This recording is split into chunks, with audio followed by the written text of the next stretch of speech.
마태복음 7장을 묵상하도록 하겠습니다. 마태복음 7장의 제목은 열매로 분별하는 것입니다. 인간의 타락하기 전에 아담의 모든 삶은 하나님의 뜻대로 사는 열매 맺는 삶이었습니다. 그런데 범죄 후에 모든 사람은 죄인이 되고 아담 이후로 태어날 때부터 다 원죄로 말미암아 죄인으로 태어납니다. 그래서 인간의 모든 삶은 하나님 뜻과 반대되는 삶을 살게 되고 마귀의 종으로서 나쁜 열매를 맺는 그런 삶을 살았습니다. 그래서 로마서 6장 17절 21절에 보면 우리는 죄의 종으로 죄의 열매를 맺고 사망에 이르게 된다고 말하고 있습니다. 그런데 예수님이 우리를 모든 죄에서 구원하러 오셨습니다. 십자가에서 우리 대신 다 저주를 받았습니다. 그래서 예수 믿고 구원받고 되면은 예수님을 닮는 만큼 이제 좋은 나무로 변화되고 또 좋은 열매를 맺는 그런 삶으로 우리가 변화되게 됩니다. 요한복음 15장 5절에 보면 그래서 예수님 안에 있으면 열매를 맺게 되고 이제 열매를 많이 맺으면 하나님께서 영광을 받으신다고 말하고 있습니다. 그래서 성령께서 이게 예수님의 복음을 우리에게 깨닫게 하시고 믿고 구원받은 후에 성령의 인도를 따라 살아갈 때 성령의 열매와 빛의 열매를 맺는 하나님이 기뻐하는 열매 맺는 삶을 살 수가 있게 된 것입니다. 교회를 보시면 비판에 대한 교훈, 기도에 대한 교훈, 좁은 문과 넓은 문, 거짓 선자들은 열매로 분별, 반석과 모래의 집을 짓는 건축자, 주님의 권세 있는 가르침 등을 기록하고 있습니다. 내용 요약을 보시면 산상설교의 주제도 마태복음의 주제도 천국에 있음을 우리가 항상 기억해야 합니다. 산상설교가 천국으로 시작하여 천국으로 마치고 있습니다. 주님의 공생의 설교의 모든 주제도 시작부터 끝까지 하나님 나라 천국에 있습니다. 산상설교가 제기하는 문제는 어떤 사람이 천국에 들어갈 수 있는가, 누가 하나님 앞에 설 수가 있는가 하는 문제요. 마태복음은 여기에 대한 해답을 주고 있습니다. 7장을 해석하는 핵심은 그날에 그때라는 말입니다. 그날은 주님께서 재림하셔서 결산하시는 심판의 날입니다. 주님은 비유를 들어서 어느 쪽을 택하느냐에 따라서 하나는 영생으로 하나는 멸망으로 갈라지게 된다고 말씀합니다. 그래서 결단을 촉구합니다. 그래서 주님이 오실 그날을 예비하라는 것입니다. 1절에서 6절은 비판에 대해서 말씀합니다. 비판하면 1차적으로 사람에게 비판받게 된다는 뜻입니다. 궁극적으로는 그날 그때 재판장 되시는 주님께 내가 비판한 대로 헤아린 대로 받게 된다는 경고입니다. 이는 모든 사람에게 해당되는 말씀입니다. 비판이 외식과 관련되어 있습니다. 외식의 특성은 남을 판단하고 정죄하는 것으로 나타나기 때문입니다. 왜 외식하게 되는가? 팔복의 사람이 아니기 때문입니다. 자신이 죄인임을 깊이 깨닫지 못했기 때문입니다. 비판하는 것은 윤리적인 문제를 할 수가 있습니다. 그런데 거룩한 것, 진주는 교리적인 문제, 복음 진리를 의미합니다.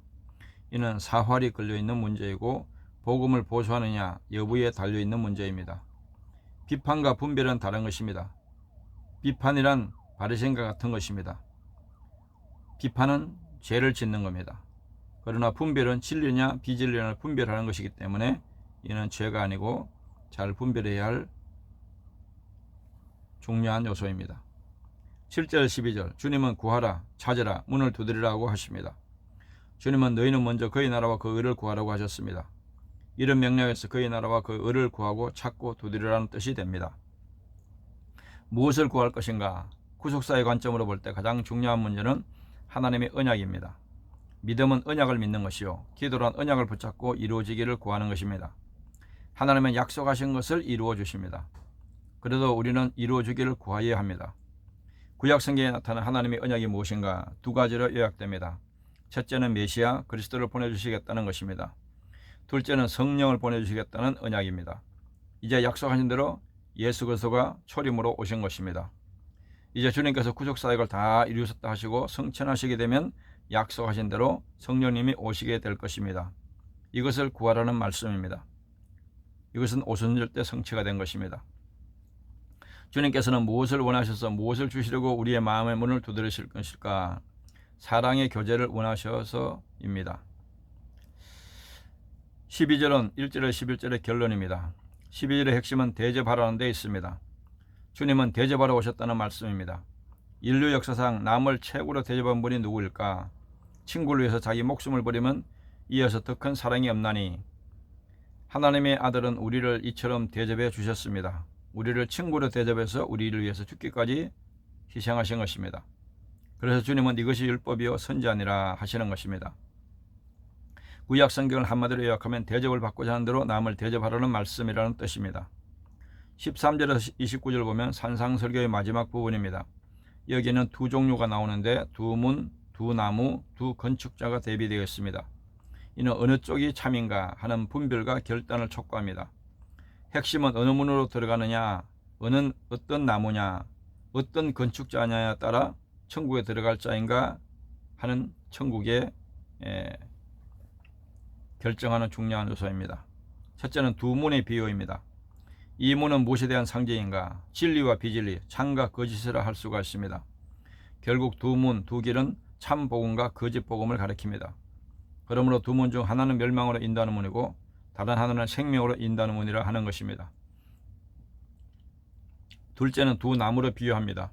못된 나무와 좋은 나무의 비유입니다.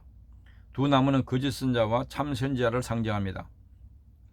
주님은 두 면을 권면하는 것입니다. 첫째, 거짓 선지자들을 삼가라 하는 성도들에게 하신 권면이고, 둘째는 거짓 선지자로 전락하지 않도록 조심하라는 지도자들에게 하는 권면입니다.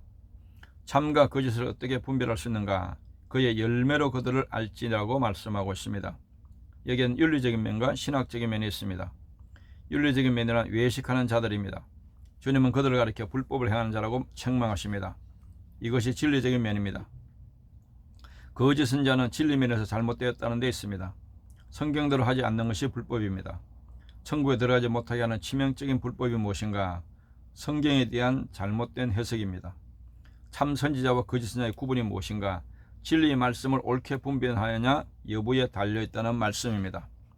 복음을 올바르게 전하면 참 선지자가 되는 것이고, 복음을 잘못 전하면 거짓 선지자가 되는 것입니다. 15절에 보면 거짓 선지자를 분별하는 기준이 있는데 7가지 기준을 볼 수가 있습니다. 첫째는 큰 표적과 기사는 분별의 기준이 아닙니다. 성령의 열매가 없고 은사만 나타나면 거짓 선지자라고 볼 수가 있습니다. 둘째는 열매는 예수님이 주신 분별의 기준입니다. 성령의 열매, 빛의 열매가 맺으면 참된 선지자의 표입니다.